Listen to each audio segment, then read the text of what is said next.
you ever noticed that some senior men over 50 seem to suddenly distance themselves from friends and family? This behavior can be puzzling, especially when it happens to someone who was once very social. In this video, we'll explore the psychological reasons behind why some older men choose to cut everyone off. By understanding the underlying factors, we can gain insight into their mindset and perhaps find ways to reconnect.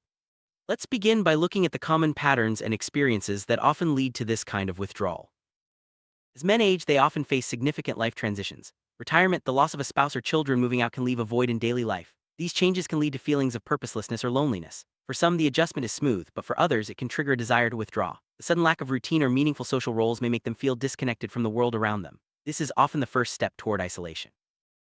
With age, emotional vulnerability can increase. Senior men may struggle with expressing their feelings, especially if they were raised in environments where showing emotion was discouraged. This internal struggle can make social interactions feel overwhelming or even threatening. Rather than risk feeling exposed, some men choose to retreat and keep their emotions to themselves. This self-protective mechanism can unfortunately lead to further isolation. Over time, social circles naturally shrink. Friends may move away, pass on, or simply lose touch. For senior men, rebuilding these connections can feel daunting. The effort required to maintain or form new relationships may seem overwhelming, especially if they're already feeling low. As a result, some men decide it's easier to cut ties altogether rather than face the pain of loss or rejection again.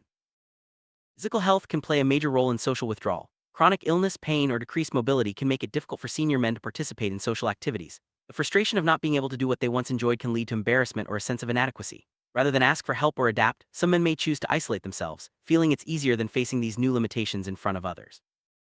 Many senior men worry about becoming a burden to their loved ones. This fear can be so strong that they prefer to withdraw rather than risk being seen as needy or dependent.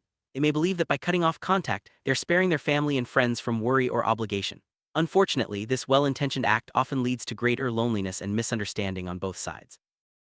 Cutting people off can also be a psychological defense mechanism. For some senior men, withdrawing is a way to regain a sense of control when life feels unpredictable. By limiting social interactions, they can avoid situations that might trigger anxiety, sadness, or feelings of inadequacy. This coping strategy, while protective in the short term, can reinforce negative emotions and make it even harder to reconnect later.